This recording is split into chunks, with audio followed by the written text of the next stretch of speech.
हामीले सबैले what is accounting, what is an accounting do भन्ने कुरा गर्यो नि त। सो वाट इज अकाउन्टिङ कसैले भन्नुहुन्छ पार्टिसिपेटिभ राख्नु त अलिकति इन्गेजिङ बोलिङ।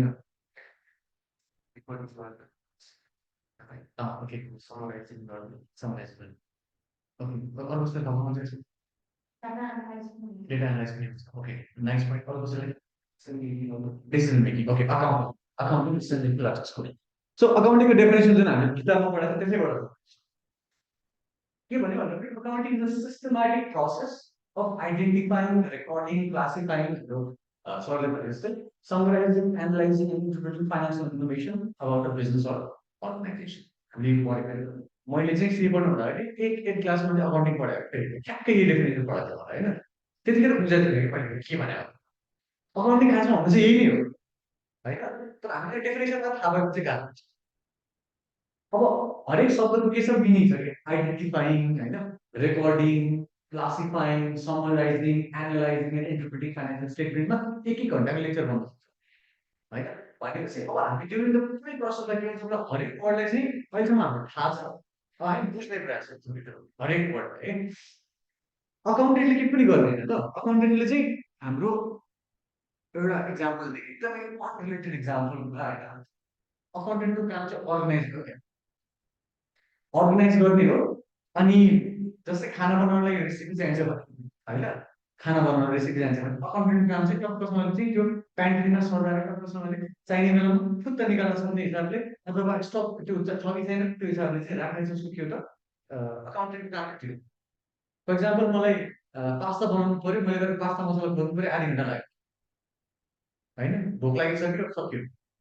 भने अकाउन्टेन्टको काम के हो त भन्दाखेरि जुन हामीले अर्गनाइजिङ भन्यो नि हामीले त्यो अकाउन्टेन्टलाई चाहिँ पर्टिकुलरली त्यो ओसिडी भनेको ओसिक भनेर चाहिँ अर्गनाइज गर्नुपर्छ उसलाई भनेको यो यहाँनिर यस्तो भयो भने हुँदैन अकाउन्टेन्टलाई टक्क सिधा सिधा सिधा सिधा हुनु पर्यो।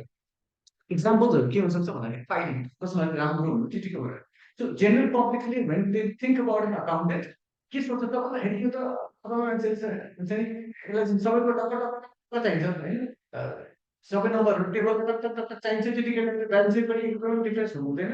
सो मान्छेले के सोच्छ भन्दाखेरि चाहिँ अकाउन्टेन्ट भनेको चाहिँ ल यो चाहिँ एकदमै अर्गनाइज मान्छे हो है भन्ने सोच्छ है। Accountant is the most organise person in the world accountant. अनि त्यो स्टेरियोटाइप्सहरू अथवा हुन्छ नि पूर्वाग्रहहरू पनि हुन्छ कि अकाउन्टेन्ट चाहिँ बोरिङ हुन्छ त्यो हामी पछि पनि डिस्कस गर्छौँ होइन। उसले चाहिँ खालि पानीमा पठाएर हुन्छ उसलाई चाहिँ नम्बर 1 देखि 10 सम्मै चाहिन्छ होइन सिडी नै चाहिन्छ मेट्रिकपछि एकदमै पानी चाहियो उसलाई समाजमा चाहिँ इमेज त्यो छ क्या अकाउन्टेन्ट। तर त्यो किन गरेको चाहिँ हामी बुझ्छौँ बिस्तारै किन गरेको त्यसको इम्पोर्टेन्स के हो भनेर।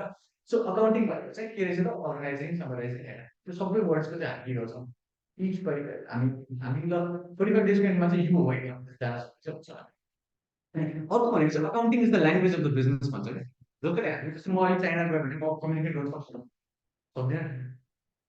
त्यसरी नै जस्तै फर इक्जाम्पल म कोही इन्भेस्टरसँग गइरहेको छु उसले मेरो कम्पनीमा इन्भेस्ट गर्नु दिइरहेको छ है मैले यदि अकाउन्टिङको भाषा बोल्न जानिनँ भने खेल खतम। स्टक मार्केटमा इन्भेस्ट गर्नु पऱ्यो होइन सक्यो खेल खतम आफ्नो आफ्नै बिजनेस छ अकाउन्टिङ आएन खेल खतम भनेपछि चाहे त्यो सिइओ होस् चाहे त्यो सिएफओ होस् चाहे त्यो बटम मान्छे होस् उसलाई अकाउन्टिङ आएन भने उसले बिजनेस बुझाएको छैन सिम्पल। भनेपछि accounting is the language of the business यो मैले भने होइन फेरि